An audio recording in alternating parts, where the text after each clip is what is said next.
네. 행복하십니까? 네. 행복의 배네요.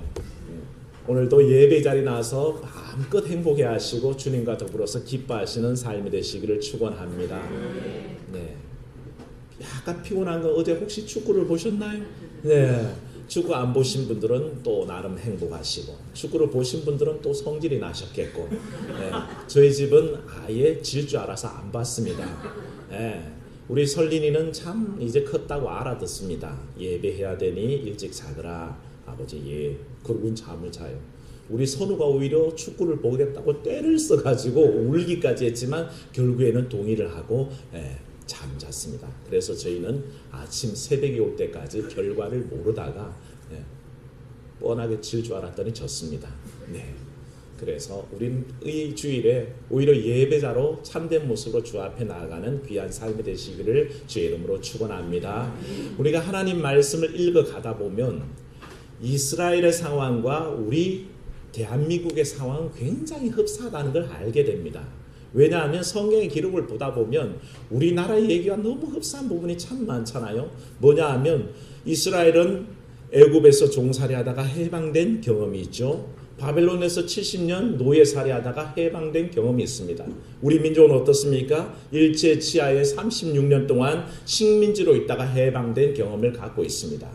이스라엘은 남과 북이 분단되어서 북이스라엘 남유다로 그렇게 지냈던 때가 있습니다. 그와 똑같이 우리나라도 남과 북이 갈라져서 그렇게 동일하게 동서도 아닙니다. 남북으로 딱 갈라져서 마치 성경의 남유다와 북이스라엘처럼 우리도 남한과 북한으로 갈라져 있는 시점이죠. 그래서 우리 선조들은 처음부터 성경을 받아들일 때에 우리 기독교가 처음 우리나라에 들어왔을 때부터 굉장히 은혜롭게 받아들였습니다. 왜냐하면 그 당시에 벌써 우리는 일제 식민치하에 있었기 때문에 그 해방의 복음이 절실했던 겁니다. 그래서 사실은 일제시대 우리 기독교는 뜨겁게 기도했습니다. 하나님, 출애굽의 그 해방을 주신 하나님, 바벨론 포로에서 해방시킨 하나님, 우리 조국도 해방시켜 주시옵소서. 그게 당시 우리의 한국교회의 기도의 제목일 수밖에 없었다는 것입니다. 하지만 오늘날 상황도 마찬가지죠. 남이스라엘과 북이스라엘에 하나 되게 하시는 그 하나님의 권능을 힘입고 기대하는 우리는 어떻겠습니까? 남과 북이 갈라져 있는 지금 상황에서 우리는 뜨겁게 기도할 수밖에 없고 성경이 주시는 그 소망을 마음에 둘 수밖에 없다는 것입니다. 6.25 기념 민족 화해 주일에 바로 이런 뜨거운 기도의 제목이 우리 속에 생겨나고 주 하나님께서 나가시는 그 희망의 메시지가 우리 속에 새로워지기를 주의 이름으로 축원합니다. 오늘 우리는 6.25 기념 민족 화해 주를 맞이하면서 고착된 한반도의 이 분단 상황 속에서 더 절실히 하나님의 은혜를 사모할 수밖에 없습니다. 감사한 것은 올해는 평화의 분위기가 무르익어 가고 있습니다. 남북 정상회담이 있었고 북미 정상회담이 역사적으로 처음으로 있었습니다. 얼마나 놀라운 일입니까? 그래서 우리 기독교인들은 더 기도할 수밖에 없습니다. 오래 걸려왔지만 하나님께서 이제는 평화 통일을 주실까 해서 기대하면서 더 열심히 기도하고 있지 않습니까? 모쪼록 바라기는 완전히 이제 정전협정이 아니라 완전히 평화협정으로 전환되고 더 이상 한반도가 비핵화 선언을 해서 아무도 핵무기를 소유하지 않고 총칼을 맞드는 게 아니라 서로 대화하며 화해하는 그런 통일의 귀한 열매가 맺히기를 기도할 뿐입니다. 이를 위해서 기도하는 여러분 되시기를 축원합니다. 우리 기독교인들은 끊임없이 기도해왔고 그 기도가 이제 응답되고 있다고 저는 확신합니다. 왜? 기도의 사람에게는 늘 소망이 있기 때문에 그렇습니다. 늘 기도하시기를 주의 이름으로 축원합니다. 오늘 말씀에는 보면 예수님께서 3절 말씀을 보면 갈릴리로 가시는 길입니다. 유대에서 갈릴리로 가시는데 사마리아 지역을 통과하게 되셨다고 했습니다.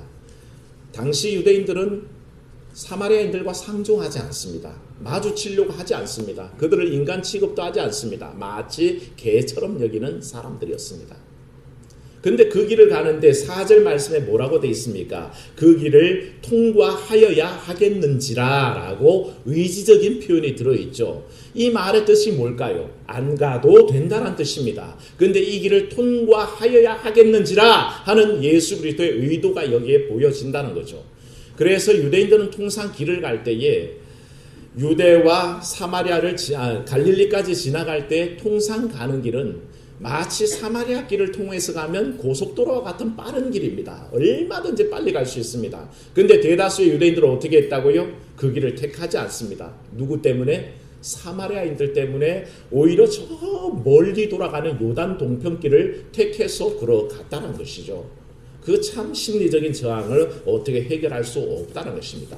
제가 어릴 적에요, 저희 고모님 댁에서 가끔 중학교를 다닐 때인데 고모님 댁에 자고 거기서 놀다가 그 다음날에 학교를 갈 때가 있었습니다. 근데 저희 고모님 댁은 어디에 있었냐면 포항여중, 포항여고 그 학교들이 딱 마주치는 길목에 있는 겁니다. 그래서 제가 거기서 자고 학교를 가면, 저는 포항중학교를 다녔는데 그 길을 지나가면 아침에 역방향으로 오는 여학생들 수백 명과 마주쳐야 되는 거예요. 그거 굉장히 남자들이 힘들어 하거든요.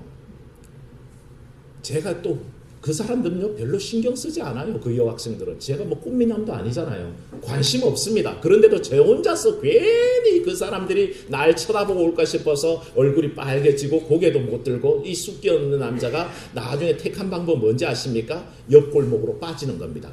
그 길을 딱 택하는 순간에 10분이 더 걸리게 돼 있습니다. 그런데도 불구하고 이 여학생들이 쳐다보는, 보지도 않지만 이 본다는 내 심리적 저항 때문에 엉뚱한 10분을 돌아가는 길을 택할 수밖에 없었다는 겁니다. 아침 등굣길의 10분요 굉장합니다. 지각하느냐 마느냐가 달려있는 그 시간대예요. 그러니 제가 참 숫기가 없죠. 그런데도 그 길을 택해가는 그 심리적 저항을 한번 생각해 보십시오. 저에게 심리적 저항이라는 것은 쑥스러움이었습니다. 근데 유대인들의 저항이라는 것은 뭘까요? 이 사마리아인들을 만나고 싶지 않은 모멸감이고 원수 같은 감정입니다. 그 감정 때문에 이 유대인들은 가까운 길을 놔두고 멀리 돌아가는 길을 굳이 택해서 가는 그런 어리석음을 범했다는 것입니다. 이 일이 왜 생겨났는지를 따져보면 참 재밌습니다. 예수님 당시를 기점으로 해서 600년 전의 역사적인 일 때문에 사실은 유대인들에게 이런 감정이 생겨났습니다. 600년요. 600년 전 일 때문에 지금까지 감정이 안 좋다는 것이에요. 어떤 일이었냐면 600년 전에 아시리아라는 강성한 나라가 유대 북쪽, 그러니까 이스라엘 지역 북부 이스라엘을 쳐들어왔습니다. 그래서 나라가 멸망당했죠. 근데 이 아시리아가 식민지 정책을 하면서 그 유대인들은 그 자리에서 쫓아내고 그 이방 족속들을 갖다가 그제 이주를 시킨 거예요. 그래서 거기에서 자기 완전히 식민화 정책을 시행하고 있었던 거죠. 근데 이 사람들이 오면서 그냥 왔느냐? 사실은 그냥 오지 않았죠. 오래 살다 보니까 어떻게 됩니까? 피가 섞입니다. 유대인들은 굉장히 순수 혈통을 중요시하거든요. 근데 이 피가 섞여버리는 겁니다. 유대인들은 우리나라도 그렇잖아요. 피 굉장히 중요, 혈통을 따지는 나라 아닙니까? 그래서 족보를 얼마나 따집니까? 서로 족보를 대비조하면서 따지는데 유대인들도 굉장히 혈통 족보 따집니다. 그들은요 자기를 소개하는데도 그냥 소개하지 않습니다. 할아버지 누구, 증조부 누구, 고조부 누구, 현조부 누구, 현손까지도 따진다는 겁니다. 누구의 현손이자, 누구의 고손이자, 누구의 증손이자, 누구의 손자이자, 누구의 아들 누구, 이렇게 얘기할 만큼 족보를 따진다는 얘기입니다. 그 말이 뭡니까? 피를 굉장히 중요시 여긴다는 뜻이죠. 그런 삶을 살던 사람입니다. 그런데 이 사마리아 지역의 사람은 어떻게 됐다고요? 식민정책에 의해서 혼혈이 일어났던 겁니다. 그러니까 피의 순수성을 강조하는 유대인들에게 한 가지 저항이 생겨났다면 그 다음에 이 사람들이 맨손으로 왔느냐? 그렇지 않습니다. 이방 우상 문화를 그대로 들고 들어옵니다. 그래서 그 지역에서 하나님을 섬기는 것이 보이면서 또다시 이방 문화를 같이 섬기는 혼합주의가 일어납니다. 그러니까 유대인들도 자기도 신앙생활 잘 못하면서도 꼭 뭐 묻은 개가 뭐 묻은 개에 나무란다고 그 북이스라엘 사람들을 욕하고 손가락질을 했던 거죠. 그래서 그 감정이, 사람이 그렇습니다. 내가 싫어하는데 그 사람이 굳이 나를 좋아하려고 애쓰는 사람, 우리 예수님밖에는 없다라고 생각합니다. 내가 막 미워하는데 그 사람이 나를 굉장히 좋아할 것 같나요? 그렇지 않습니다. 내가 미워하면 나중에 반대급부로 그 사람도 나를 미워하게 되죠. 그러니까 유대인들이 사마리아인을 자꾸 미워하다 보니까 사마리아인도 당연히 감정이 좋지 않습니다. 그래서 예수님께서 이 사마리아 수가성에 딱 앉아서 우물가에서 여인에게, 여인이여 내게 물 한 잔 주시오. 그랬더니 이 여인이 네 그러고 주나요? 아니죠. 뭐라 그럽니까? 당신은 유대 남자로서 어찌 사마리아인 여자인 나에게 물을 달라 그러십니까? 퉁명스러운 대답이죠. 그리고 이유를 뭐라 그랬습니까? 9절에 이는 유대인이 사마리아인과 상종하지 아니함이러라 라고 그렇게 말씀하고 있지 않습니까? 그러니까 그 감정의 골이 깊었던 것은 바로 600년 전의 이 역사적 삶 때문에, 사실 때문에 그렇게 그 골이 깊어져 왔다는 것입니다. 근데 이 유대인들의 일반적인 정서와 다르게 예수님은 그렇지 않았습니다. 예수님은 이 길을 의도적으로 왔다는 것입니다. 의도적이라는 것은 뜻하는 바가 있다는 뜻입니다. 일부러 그리로 가주신다는 것입니다. 누구 만나 주시려고요? 사마리아인 여인을 만나 주시려고 오신다는 겁니다. 이런 주님 여러분도 만나시기를 축원합니다. 우리가 이 주님을 알아야 됩니다. 주님께서는 의도적으로 찾아오시는 분이란 것이죠. 깨달으셔야 합니다.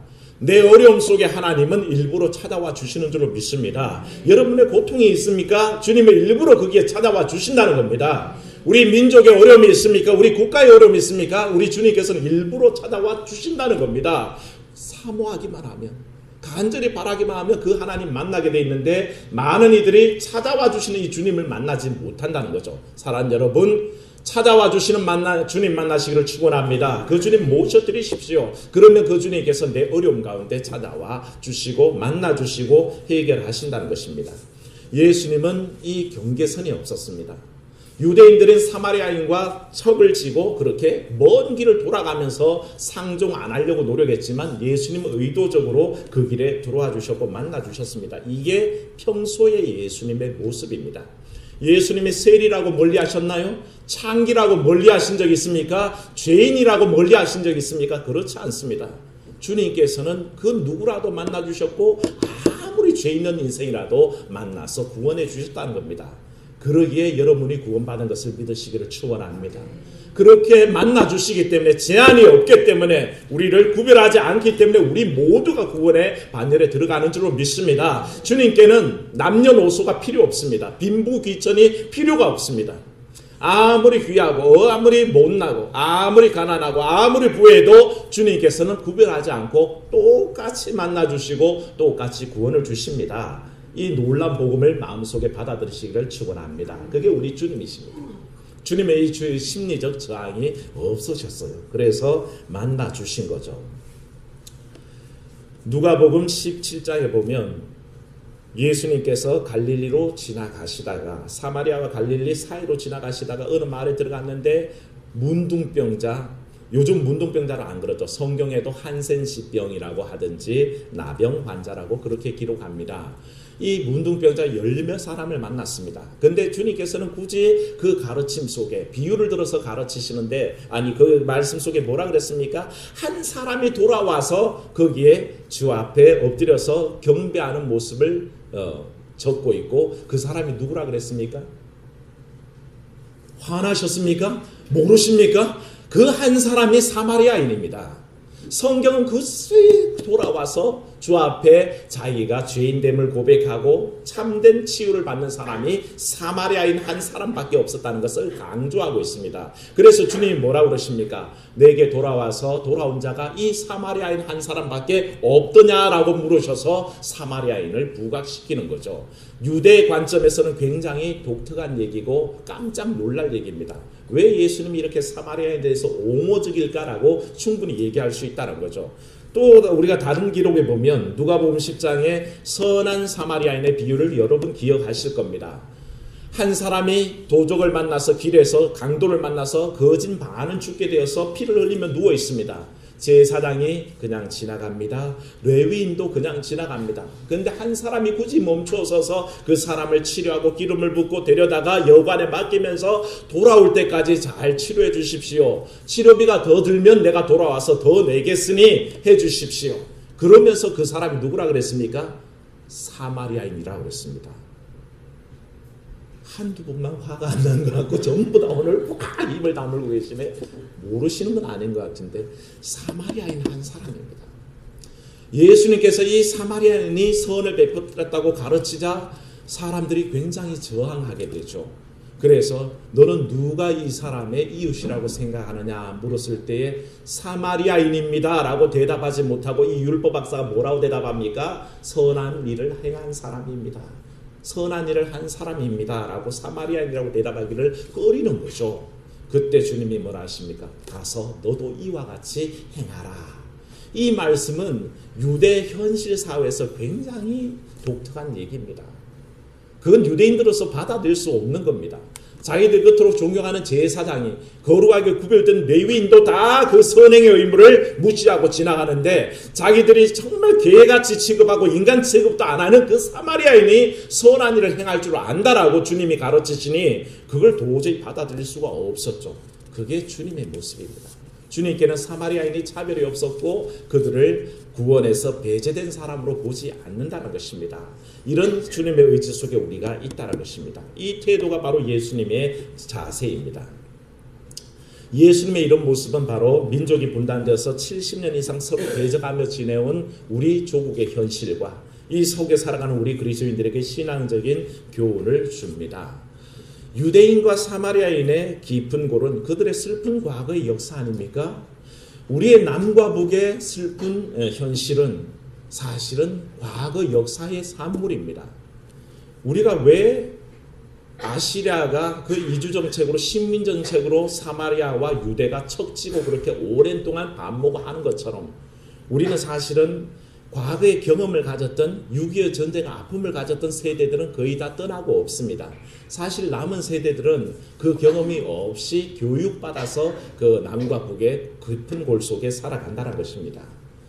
우리나라가 해방되던 1945년 8월 달은 전 세계가 이데올로기의 싸움을 하고 있을 때입니다. 사상적으로 양립하고 그때 시대를 냉전 시대라고 그랬죠. 서로 자기 사상 때문에 첨예하게 부딪히고 있던 동서진영이 마주치고 있던 때입니다. 이 세계 정치 상황 속에서 엉뚱하게 전쟁이 터진 곳은 어디입니까? 이 대한민국에서 터졌습니다. 한반도에서 터졌습니다. 6.25의 아픈 전쟁이 그 상처가 약간 통계를 제가 조사를 해봤더니 6.25 전쟁 때 양측이 말로 못할 피해를 입었습니다. 우리 국군이 13만 7천 명이 죽었고요. 북한군이 50만 8천 명이 죽었습니다. 군인들만 죽은지 아십니까? 민간인으로서 죽은 사람들이 100만을 헤아립니다. 죽은 사람은 죽은 사람이지만 산 사람들의 아픔은 또 어떻게 하겠습니까? 6.25 전쟁 때문에 발생한 전쟁과의 숫자가 10만 명이고 이산 가족의 숫자가 1000만 명이 발생했습니다. 우리 한때 그 유명한 노래 기억하시죠? 누가 이 사람을 모르시나요? 그 이산 가족의 아픈 역사를 우리는 다 기억하고 있습니다. 서로 기뻐서 얼싸하고 눈물 펑펑 흘리면 대한민국이 다 함께 울었던 기억이 여러분들 뚜렷할 겁니다. 그만큼 아픈 역사가 우리 속에 있었다는 것입니다. 공산군의 횡포를 생생하게 기억하는 전쟁 1세대들은 이때의 전쟁의 참혹함을 생각하면 치를 떠옵니다. 그 공산군들이 벌였던 횡포를 생각하면 용서가 되지 않습니다. 그런데 북한에서도 똑같습니다. 유엔군의 그 무차별 폭격 속에 가족들을 잃었던 사람들, 그 뭡니까 빨갱이 색출이라고 보복성 그 색출에 당해가서 끌려가서 죽임을 당했던 사람들, 이런 사람 북측의 전쟁 1세들도 똑같은 기억을 갖고 있다는 것입니다. 우리만 자꾸 주장하는 게 아니라 사실 북한도 똑같이 피해자입니다. 모두가 피해자입니다. 그런데 이상하게도 가해자들은 다 사라지고 피해자들끼리 남아서 남과 북으로 갈라져서 총칼 말대고 지금까지 그렇게 대립하고 있는 것이 이 한반도의 비극이라는 것입니다. 저는 어릴 적에요, 반공 이데올로기에서 자랐습니다. 여러분도 마찬가지일 겁니다. 저는 김일성 머리에 뿔난 사람인지 알았고요. 정말 북한군들은 붉은 늑대가 돌아다니는지 알았습니다. 교과서에서 배웠던 나는 공산당이 싫어요 하는 그 이승복 그 외침이 그 당시에 영웅담처럼 우리의 마음속에 남아서 나도 어떻게 하면 공산당이 싫어요 하고 길을 나서다가 엉덩이에 칼이 푹 찔렀다, 이 교과서의 내용처럼 될까라는 엉뚱한 상상을 해보던 때입니다. 전후 세대들은 본인들이 경험하지 못했던 전쟁의 아픔보다 윗대의 경험에 기초한 교육만 받았습니다. 반공 교육만 받아서 그 교육에 철저하게 지배받고 살았습니다. 그래서 남한은 반공 이데올로기로, 북한은 주체 사상으로 똘똘 뭉쳐서 결국엔 서로 반목하고 지내왔다는 것입니다. 그런 현실이 당시 유대인과 사마리아인의 관계처럼 그렇게 보여지는 겁니다. 이 사실 속에서 우리는 믿음의 사람들로 말씀 앞에 한번 다시 서야 됩니다. 사랑 여러분, 우리는 누구입니까?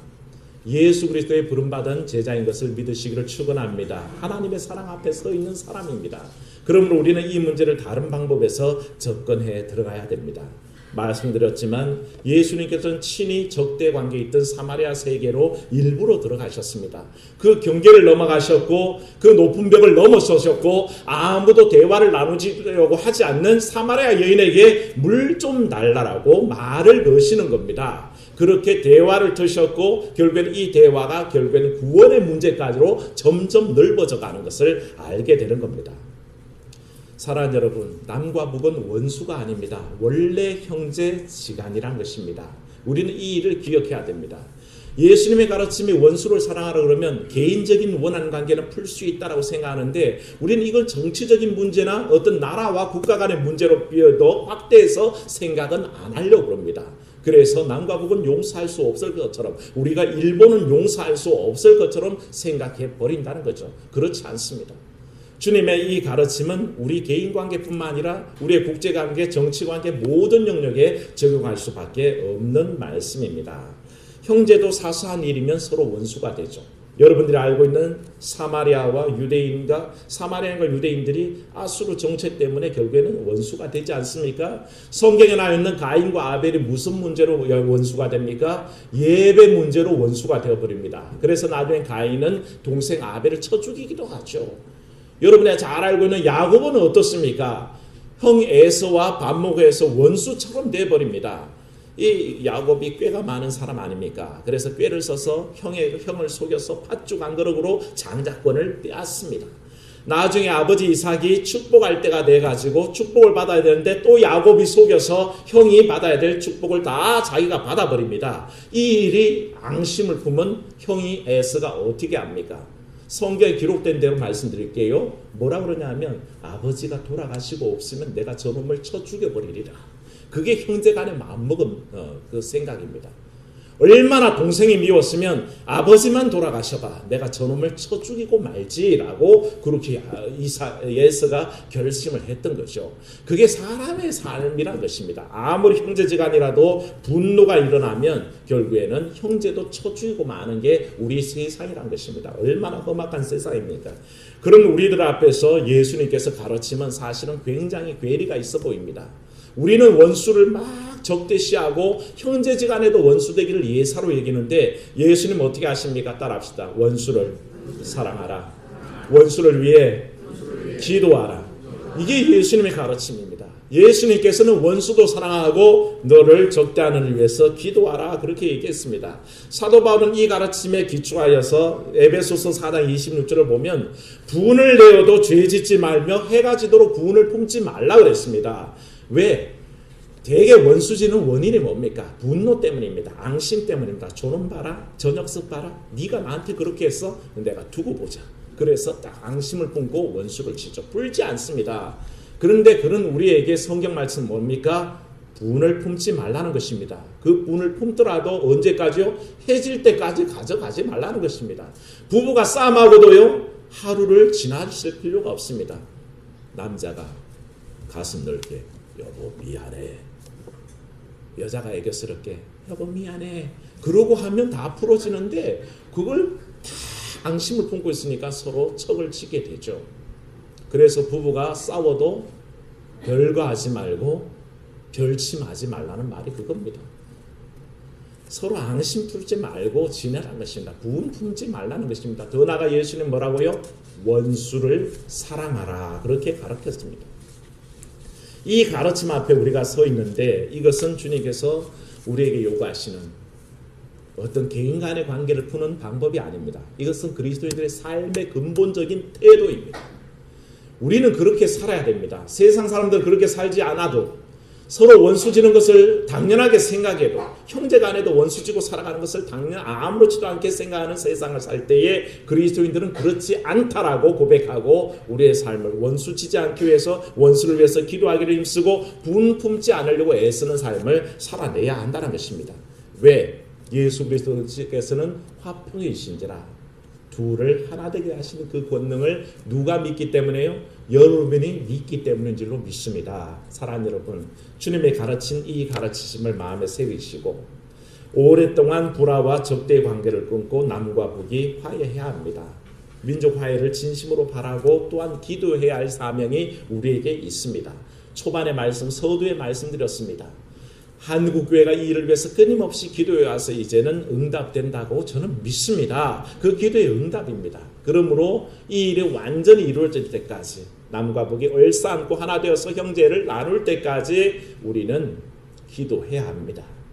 김정은과 우리 문재인 대통령이 그 파문제를 서로 얼싸안고 껴안았던 것처럼 언젠가는 남과 북이 서로 자유롭게 오가면서 서로 얼싸안고 춤을 추는 때를 하나님께서 허락하실 줄로 믿습니다. 그게 하나님의 뜻이요 하나님께서 이 대한민국 우리 민족에게 요구하시는 화해와 평화의 사명인 것을 오늘도 믿으시고 나가시기를 주의 이름으로 축원합니다. 기도하겠습니다. 은혜로우신 아버지 하나님, 민족 화해 주일을 우리에게 주셔서 우리가 아버지 하나님 잠시 잊고 있었던 남과 북의 문제를 말씀을 통해서 살펴보게 하신 것 감사합니다. 하나님, 남과 북은 원수가 아닙니다. 처음부터 형제였고 지금도 형제입니다. 언젠가는 하나가 되어야 되고 서로 얼싸안고 춤을 추어야 할 아버지 하나님, 한 말을 쓰고 한 핏줄로 이어진 형제입니다. 하나님, 이 사실을 고백할 때에 이 대한민국 위에 함께해 주셔서 참으로 아버지 하나님, 주께서 화평케 하시고 평화를 허락하시고 참으로 원수된 것을 하나 되게 하시는 그 역사를 믿게 하여 주시옵소서. 끊임없이 기도하게 하시고 참으로 아버지 하나님, 남을 향해서 원수 짓고 분내고 파당 짓는 것을 기뻐하는 우리가 아니라 참으로 온전히 하나 되기를 힘쓰는 그런 믿음의 사람들 되게 도와주시옵소서. 주님께서는 이 모범을 보여주시려고 유대인들의 관습을 뛰어넘어서 사마리아와 척지고 있는 상황에 사마리아인들의 지경까지 넘어 들어가시며 대화를 시도하시고 그 사마리아에 대한 모든 적대감들을 해소하셨습니다. 이런 주님의 모습을 우리가 알기에 감히 그분의 제자라고 우리가 스스로 자부할진데 주님께서 이렇게 하나 되게 하시는 그 사역에 우리도 공감하며 쫓아갈 수 있도록 도와주시옵소서. 마음에는 분을 품고 있고 마음에는 원수를 지고 있으면서 교회 다닌다 그러고 내가 기독교인이라 그러고 내가 그리스도의 제자라고 하는 것은 말이 되지 않습니다. 하나님, 우리 스스로 이렇게 자가당착에 빠져 있어서 스스로 모순 속에 살아가는 모습이 아니라 참으로 아버지 하나님, 말 그대로 예수 그리스도의 제자답게 주님의 가르치심을 받들 수 있도록 도와주시옵소서. 그래야 아버지 하나님, 나라와 민족의 문제를 넘어서 우리 개인 간의 아버지 하나님 원수된 것, 서로 분노하고 있는 것 화평하고 풀어낼 수 있는 그런 믿음을 허락하여 주시옵소서. 주 예수님 이름으로 기도하옵나이다. 아멘.